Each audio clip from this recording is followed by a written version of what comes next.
So now that the channel is finally starting to grow, I've been getting quite a lot of requests from newcomers to the channel to cover certain topics. While I certainly appreciate your enthusiasm for the channel, I honestly don't take requests from free subscribers to this channel. Today, I'd like to explain in detail why I've made that decision about how to run things, so you can hopefully have some sympathy for me, and also so I can just link people to this video anytime they make a request in the future, much like I do with my video where I explain why I don't show my videos likes and dislikes. What's up guys, Acerthorn here, and welcome to another video where I talk about how I run the channel and why I run it the way I do. I mostly do gaming discussion videos and occasional Let's Play series, so if you enjoy them, hit that subscribe button to stay notified. Now, when I first started this channel, I primarily did Let's Plays. I started doing video game story analysis videos and eventually started doing them almost exclusively ever since I started to get burned out on doing Let's Plays. However, back when I still did predominantly Let's Plays, I was finishing up one of my Let's Plays, that of WWE 2K19's My Career Mode, so I needed to decide which game I should LP after that. Well, I decided that the best way to decide was to let the fans decide. So, I held a poll to let my fans vote on which game I should LP after that game was complete. My logic for holding this poll was twofold. First, it would give the fans a sense of community, thinking that they directly influence the outcome of this channel and thus making them feel important and committed to the channel.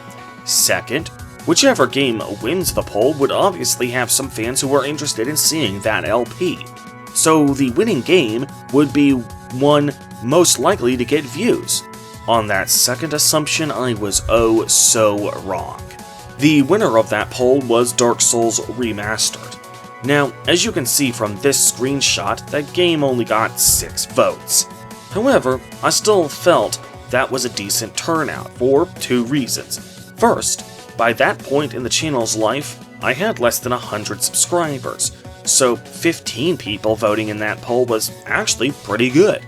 Second, I figured that was still 6 people who were interested enough in the game to watch me derp around in it, that only included the people who already had discovered the channel, and doing the Let's Play of Dark Souls would obviously bring in more people to discover the channel as well. So considering how small the channel was at that point, I was satisfied with the number of votes this game got.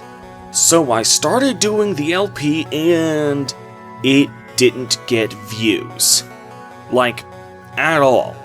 I was lucky if an episode would get 3 views within the first week, let alone 6, and the average view duration for that series was literally less than a minute long. Now, when I uploaded my final episode of that series, one of my biggest fans at the time commented and explained that he started watching initially, but got bored of the series after the first few episodes because it wasn't very conducive to the Let's Play format. Now, I don't blame him for feeling that way. I also know for a fact that he wasn't one of the 6 who voted for that specific game for reasons I will make clear in a little bit.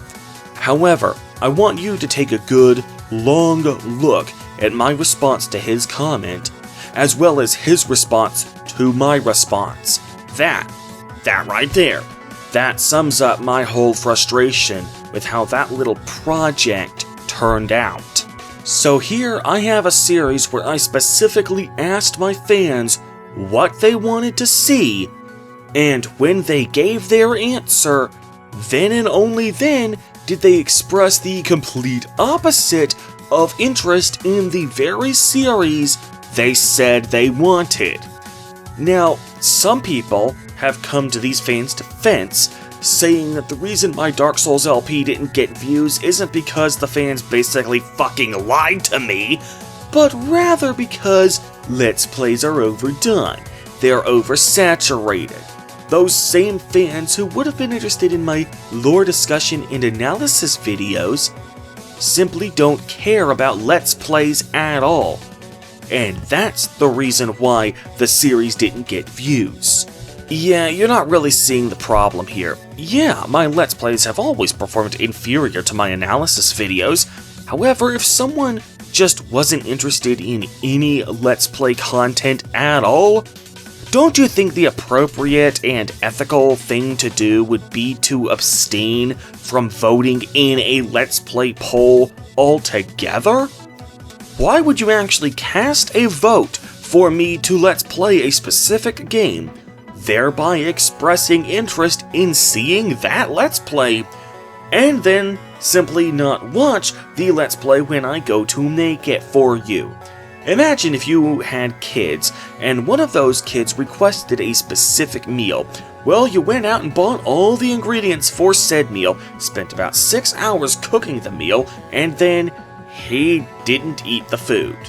We're not talking about just any meal at this point, we're talking about a meal that your kid had specifically asked for and then didn't eat. How would you feel in such a case? Well, that's how I feel about the Dark Souls Let's Play. The problem here wasn't that the Dark Souls LP didn't get hundreds and hundreds of views. The problem was that the series didn't get even the few views it should have gotten if the poll results were anything to go by. So that dealt a huge blow to my willingness to accept fan requests. Here, I received concrete proof that accepting fan requests for videos simply does not work for getting views. So I decided that holding a poll to determine the future of the channel is not a productive way to grow the channel. That little experiment resulted in a failure. Well, a few months later, I decided to fulfill another fan request that I had pending for quite some time. Less than a month after I started the channel, one of my earliest subscribers had posted this comment, asking me to do a Let's Play of Fallout New Vegas. Now, I should point out that this guy wasn't merely some random guy who came, saw a video he kinda liked, and posted a request for another video topic before clicking away and never giving my channel a second glance. This was a guy who had subscribed early on, watched nearly every video, Let's Play and analysis alike, of any franchise he was interested in. He wouldn't watch every Let's Play I did, but if it was about a game he liked, he would have watched every episode I uploaded on that game. He would comment on every video he watched, even if it was just to crack a joke.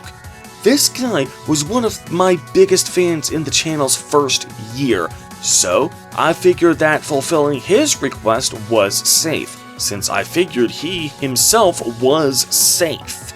So I started doing the New Vegas LP. At first, he was excited.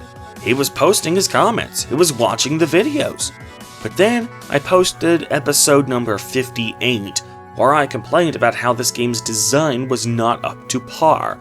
Well, I noticed in my analytics that I lost a subscriber the day that video went public, and while I can't see exactly which subscriber I lost from this video, this guy has not posted a single comment on any of my videos since then. So I'm putting 2 and 2 together that my disliking of his favorite video game caused him to unsubscribe from the channel in disgust. Now, I'm not going to dox this guy. I will still cover his name to protect his privacy. I would much rather he quietly unsubscribe than post toxic, venomous, egregious, line-crossing personal attacks against me, so I will still respect him enough to not dox him. However, that does not detract from the fact that, for the second time in a row, I actually went out of my way to fulfill a fan request that I would not have fulfilled normally, and it ended up biting me in the ass. Twice in a row is just too much for me. Bear in mind that even though it only happened twice, that is still 100% of the time for me. Literally every time I fulfilled a fan request, it ended up backfiring. Every single time. Fool me once, shame on you. Fool me twice, shame on me. So, I'm sorry, but I'm not falling for that again. Because of this, I will not accept requests for videos to cover from base level subscribers. I've been hurt one too many times by that tactic. Now, recently, I had a guy come onto my channel and request that I do the Final Fantasy games. Now, he didn't know this at the time, but I had already decided to do the Final Fantasy games as soon as I finish up with my currently pending Splinter Cell retrospective series. There was a video that has since been unlisted, posted the day after the Splinter Cell 1 retrospective, where I explained that I was planning on doing that, and even to this day, there is still a post in my community tab where I held a poll asking everyone what they thought of that idea. This was not a poll to choose my next series, mind you, just a poll asking people what they thought of the decision I had already made. I just wanted to make this clear that this guy will get his request, but not because he requested it. Rather, he will get this request because, by sheer chance, I had already decided to do that independently of his request. However, you can still make requests for video topics and still have those requests be considered. In order for me to consider a fan request, it must come from a silver or gold level Patreon supporter or channel member. This way, if I fulfill the request, and it ends up backfiring on me for a third time, then at the very least this time around you're actually paying me for it, so I'm still getting something out of the deal. This way I'll have a financial safeguard in case the video doesn't get views, or worse if it ends up costing me subscribers. It only costs $5 a month to be allowed to submit video requests, so it's not like I've set the price impossibly high. If you guys really believe in the quality of my content that much, this should be well within reason for at least a few of you. Hell, even if a measly $5 is too expensive, I have bronze level Patreon support and channel memberships for only $1 a month. If you guys really want to see the channel grow to soaring heights, surely at least 75 of you can pitch in literally $1 a month. So now, I hope you guys can understand why I don't take fan requests. In my experience, it is quite simply a counterproductive way to grow the channel. So, until next time, I bid you all adieu. Acer Thorn out. Peace.